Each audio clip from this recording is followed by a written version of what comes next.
오늘 본문은 성전의 곡간, 다시 말하면 성전의 창고 책임자들과 재판관들에 관한 내용입니다. 본문 20절로 28절은 성전 곡간 책임자들의 명단입니다. 성전 곡간의 문은 우리가 어제 본 문지기들이 지키는데, 이 성전 곡간의 기물과 물품을 관리하는 일은 다른 레위 사람들이 담당했습니다. 20절에 보면 곡간에는 두 종류가 있습니다. 하나는 하나님의 전 곡간이고 또 하나는 성물 곡간입니다. 하나님의 전 곡간은 성전 기구들과 제사에 사용되는 각종 물품들을 보관하는 곳입니다. 제사에 필요한 예복들, 그릇들, 제사에 사용되는 밀가루, 포도주, 기름, 소금, 연료, 이런 것들이 하나님의 전 곡간에 보관되어 있습니다. 그리고 성물 곡간은 26절로 28절에서 설명해 주는 것처럼 전쟁에서 승리하고 얻은 전리품 가운데 하나님께 구별하여 드린 성물을 보관하는 곳입니다. 하나님의 전 곡간은 레위지파 게르손 자손의 라단 집안 사람들이 관리했습니다. 그리고 하나님의 전 곡간을 관리하는 총 책임자는 여히엘리였습니다. 24절에 보면 모세의 큰아들 게르솜의 자손인 스부엘이 곡간을 맡았다고 합니다. 이 맡았다라는 말은 책임자가 되었다는 뜻입니다. 모세의 후손인 스부엘이 맡은 곡간이 어떤 곡간인지는 정확하게 알 수가 없습니다. 그러나 여하튼 모세의 후손 스부엘이 성전에 있는 곡간의 책임자가 되었습니다. 그리고 25절, 26절에 보면 모세의 둘째 아들 엘리에셀의 자손인 슬로못과 그의 형제들이 성물 곡간의 책임자가 되었다고 합니다. 다윗이 성전 곡간 책임자를 둔 것은 성전의 기물과 물품들, 그리고 하나님께 바쳐진 봉헌물을 체계적으로 잘 관리하기 위함입니다. 그래서 분실이나 낭비, 도둑질 같은 일이 벌어지지 않도록 하는 겁니다. 오늘 우리도 교회의 기물과 물품들, 또 교회에 드려지는 헌금과 헌물이 잘 관리되도록 해야 합니다. 방치되거나 주먹구구식으로 관리되지 않도록 해야 합니다. 또 분실이나 낭비가 없도록 해야 되고, 도난이나 횡령 같은 일이 벌어지지 않도록 해야 합니다. 이를 위해서 체계적인 조직을 구성하고 책임자를 잘 세워둬야 하는 겁니다. 그래야지만 교회가 안정적으로 운영됩니다. 우리는 곡간의 책임자들을 세운 이 다윗을 보면서 교회의 물품과 기물, 그리고 교회의 재정을 지혜롭게 관리하는 그런 모습을 가져야 하겠습니다. 29절로 32절은 그 외 레위인인 이스라엘 자손과 헤브론 자손들이 맡은 일입니다. 이스라엘 자손들은 성전 밖에서 이스라엘의 일을 다스리는 관원과 재판관이 되었습니다. 율법을 알고 가르치는 책임이 레위인들에게 있었기 때문에 이들이 율법에 따라 이스라엘의 일을 다스리는 관원과 재판관이 된 겁니다. 헤브론 자손들은 군인이 되었습니다. 헤브론 자손 하사랴와 그의 용사들은 요단 서편을 관리하는 책임을 맡았습니다. 그리고 여리야는 헤브론 자손의 우두머리로서 그는 다윗이 다스린 지 40년 되던 해에 길앗 야셀에서 큰 용사들을 얻었습니다. 다윗 왕은 여리야와 그와 함께한 용사들로 하여금 요단 동편 지역인 르우벤과 갓, 므낫세 반 지파를 주관하게 했습니다.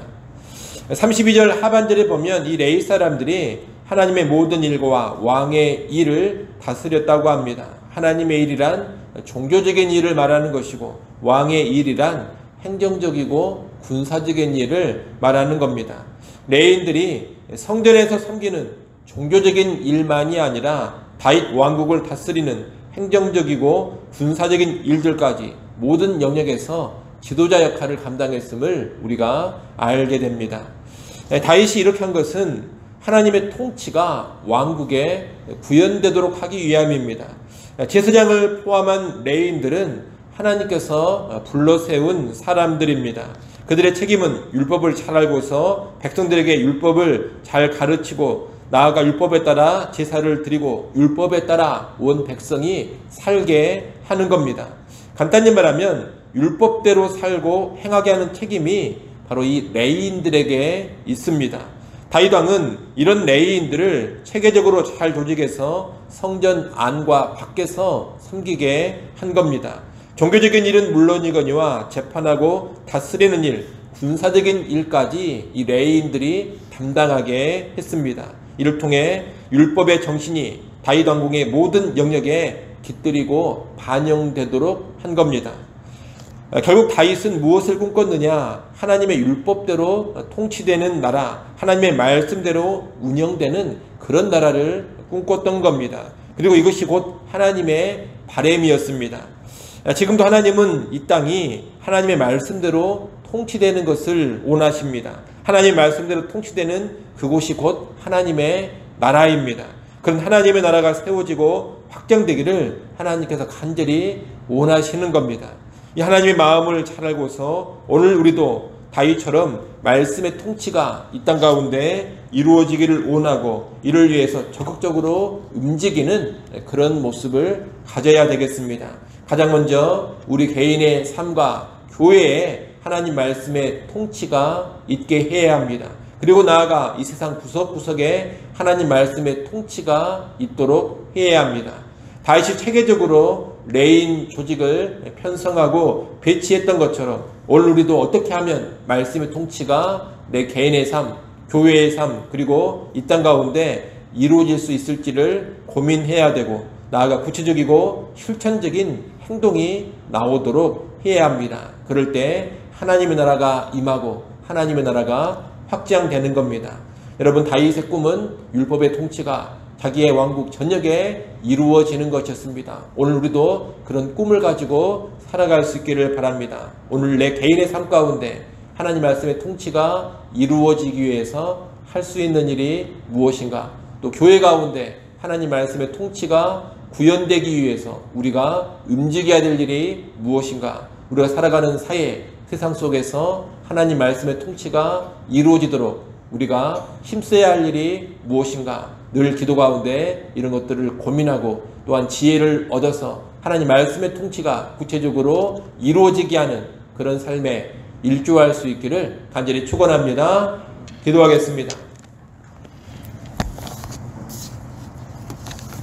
아버지 하나님, 곳간 책임자들을 세운 다윗 왕을 보면서 교회 모든 물품과 기구들 그리고 하나님께 올려드린 헌금이 잘 관리되어야 한다는 것을 배우게 하여 주옵소서. 오늘 우리도 지혜롭게 교회 모든 물품과 기구들과 특별히 교회 헌금을 잘 관리하여서 낭비가 없게 하시고 분실도 없게 하시고 도난이나 횡령도 일어나지 않게 하여 주옵소서. 모든 하나님의 것들이 지혜롭게 잘 관리되고 아름답게 사용되어지게 하여 주옵소서. 하나님, 또 다윗이 레위인들을 나라의 구석구석에 지도자들로 세움으로써 율법의 통치가 이루어지는 그런 꿈을 꾸었음을 알게 하시고 오늘 우리도 하나님 말씀의 통치가 내 개인의 삶과 가정과 교회와 이 사회 가운데 이루어지게 하는 것을 우리의 꿈으로 삼고 나아가게 하여 주옵소서. 어떻게 하면 하나님 말씀의 통치가 이 땅 가운데 임할 수 있을지를